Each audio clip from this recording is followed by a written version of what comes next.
Southeast Georgia and the Lowcountry. This is WJCL 22 Morning News. See us now. This case is not a game. It is my client's life. News. Jury deliberations are set to happen in just hours in the Kyle Rittenhouse murder trial. The heated closing arguments coming from both sides and the charge now being dropped in this case. This is something I'll have nightmares about for the rest of my life. The head of the medic team tasked with keeping people safe at the deadly Astroworld Festival in Houston, opening up for the first time about the tragedy he saw that day. Signed into law. I'm Aixa Diaz in Washington. What happens now that President Biden's infrastructure plan is a done deal? Plus, the way a South Carolina governor candidate says he wants to help ease your pain at the pump. It is just after 6 o'clock on your Tuesday morning, and you are looking live at our beautiful downtown Savannah from across the river on Hutchinson Island, where all is calm and quiet out there this morning. We want to thank you so much for waking up with us right here on WJCL 22. I'm Emma Hamilton. And I'm Ashley Garrett with meteorologist Jonathan Myers for a look at your certified most accurate forecast. So let's talk about your starter pack for this Tuesday morning. Maybe some long sleeves and some sunglasses. Yes, sunglasses, long sleeves this morning, short sleeves later today. Okay, I think that's a good call. Yeah. Absolutely. And today, another beautiful day, and we'll see sunshine out there all the way through the afternoon. Here's that school day forecast. And like I said, you need that jacket this morning, but later today after school, around 70 degrees, very pleasant as we go through the afternoon. And sunglasses definitely needed, just like Ashley said. We'll see full sunshine all the way through the daytime. Now, looking at live radar, look at all the quiet weather, not only across the southeast, all across the Gulf of Mexico. No weather headed our way anytime soon. Today, tomorrow will be nice and dry. And we will see a warming trend over the next couple of days, even mid-70s for most of us by tomorrow. So for today, sunshine, upper 60s for Port Royal, closer to 70 for Bluffton, and also for Savannah, Rincon, and Glenville will be in the low 70s this afternoon. So more nice weather today, but there's a small chance for a shower or two later this week. I'll detail that for you in the 7-day forecast in less than 10 minutes. Jonathan, thank you. Taking a live look at traffic this morning. We're at Highway 21 and Gulfstream Road in Port Wentworth, where it looks like everything is moving along on this Tuesday morning. Well, protesters are already gathering outside of the Kenosha, Wisconsin courthouse as people all across the country anxiously await a verdict in the trial of Kyle Rittenhouse. Jury deliberations are set to get underway today. The teenager is accused of killing 2 people and hurting another during police protests last year. Ashley, we know the governor of Wisconsin is already preparing for potential backlash no matter what the decision is. Already in Wisconsin, Emma, there are 500 National Guard troops bracing for what's to come. And let's go to video so we can show you what happened overnight. We're learning attorneys made their closing arguments. Prosecutor Thomas Binger used drone video from the night of the shootings to shut down Rittenhouse's self-defense claim. Binger said Rittenhouse could be seen putting down a fire extinguisher before raising his AR-15 rifle. He said this proves Rittenhouse was the real threat. You're not allowed to run around and point your gun at people. This is the provocation. This is what starts this incident. You cannot claim self-defense against a danger you create. Well, defense attorney Mark Richards fired back and showed an image of the teen being kicked in the head and also saying Rittenhouse was not an active shooter. Kyle was not an active shooter. That is a buzzword that the state wants to lash onto. Whenever Kyle was there, he reacted to people attacking him. Rittenhouse is facing 5 charges, including reckless homicide and intentional homicide. Ashley, the judge also made a big move ahead of closing arguments. He actually dropped the underage weapons charge in this case, saying it does not apply to this matter. All right, Ashley, there is a lot to monitor today and in the coming days. Thank you so much. Well, after our show this morning on Good Morning America, they'll have extensive coverage of this high-profile trial.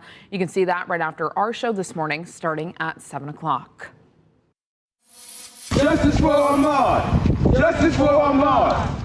3 men killed an innocent unarmed boy. Yes. In Glenn County today, we're expecting to hear more witness testimony in the Ahmaud Arbery murder trial. Civil rights leader Reverend Jesse Jackson was inside the courtroom yesterday. His presence caused the defense attorney to request a mistrial for the 3rd time. The judge quickly denied that request. There is no reason for these prominent icons in the civil rights movement to be here. Mr. Goff, at this point, I'm not exactly sure what you're doing. I have already ruled on this court's position with regard to the gallery. Court is set to resume this morning at 9 o'clock. And don't forget, you can stream the trial live on our website. That's WJCL.com, or on our free WJCL 22 News app. There you can also find Reverend Jackson's response to the defense attorney's statements, as well as the Arbery family. Well, hitting the road today, President Joe Biden is set to travel to New Hampshire to tout the newly signed infrastructure bill. He says he also hopes to build momentum for his social spending plan still stuck in Congress. Aixa Diaz is on the story in our Washington bureau. And Aixa, billions of federal dollars will now go to states. The nation's aging infrastructure is getting a major boost, and President Biden is celebrating this legislative victory. Yeah. Bravo. A bipartisan celebration at the White House as President Biden signs into law a $1.2 trillion infrastructure bill. We'll once again have the best roads, bridges, ports, and airports over the next decade. Federal funds will go toward improving access to high-speed internet and clean drinking water, modernizing the country's power grid, and building a nationwide network of electric car charging stations. This bipartisan support for this bill comes because it makes sense for our constituents. But the approach from the center out should be the norm, not the exception. Democrats and Republicans can come together and deliver results. But bipartisanship could end here for now, with no Republicans expected to support the president's Build Back Better Act, a $1.85 trillion plan to invest in family issues like child care and climate change initiatives. The House could be voting on that package this week. The harder sell will be in the Senate, where you need all 50 Democrats to be on board. In Washington, I'm Aixa Diaz. This morning, a candidate running to be South Carolina's next governor wants to help ease the skyrocketing gas prices. Joe Cunningham says he would suspend the state's gas tax by using federal relief aid and the state's budget surplus. This would require approval from a Republican-controlled legislature. Right now, a judge in Georgia is punishing a company for destroying evidence involving a lawsuit over 6 deaths at a chicken processing plant.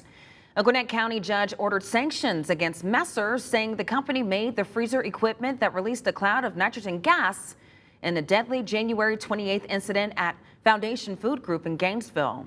Well, the judge says a Messer technician threw away a bent safety device found at another Georgia factory that may have shown what happened to cause the deaths.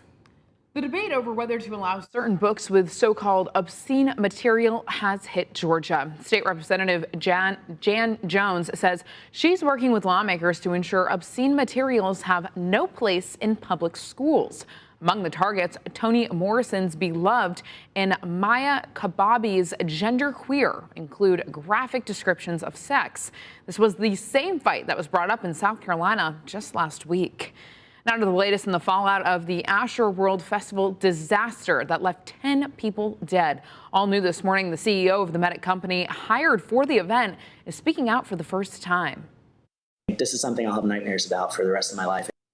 Alec Polak is the CEO of Paradox, and he shared the traumatic experience that workers faced as they tried to help attendees of that concert once the crowd surge turned dangerous. Polak says people in the crowd were interfering with their attempt to help others. We were doing CPR on the back of carts, trying to get out of that crowd. People were jumping on top of the carts. They were pulling us off people. They thought it was a joke. Right now, at least 100 lawsuits have been filed in connection with this tragic event. Well, new this morning, a deadly terrorist attack in the UK. Officials have declared Sunday's taxi explosion in Liverpool a, quote, terrorist incident. UK counterterrorism police say the device was brought into the cab by a passenger who died in the explosion. The taxi driver was able to escape. Police say they have arrested 4 men in connection with the blast. And coming up at 7 on Good Morning America, ABC's James Longman has the story of the taxi driver's heroic act during the blast. Former President Donald Trump is putting his weight behind primary challengers to South Carolina Representatives Nancy Mace and Tom Rice. Representative Rice voted for Trump's impeachment over the January 6th insurrection. Mace recently voted to hold Steve Bannon, a Trump loyalist, in contempt. In a statement, Trump said in part, "Saving America starts by saving the GOP from rhinos, sellouts, and known losers," end quote. And new legislative maps in Georgia now head to the governor's desk for signature. The Georgia General Assembly finalized new maps yesterday in a 96-70 vote. Critics say district boundaries were drawn to ensure Republicans maintain control at the Capitol as Democrats gain ground with voters. However, analysts shows Democrats may pick up seats in coming elections. And right now, Republicans control 34 of the 56 seats in the state Senate. Under the new maps, Democrats could possibly gain a seat, but competition in already held districts will be heavier. In the House, Republicans control 103 seats to Democrats' 77.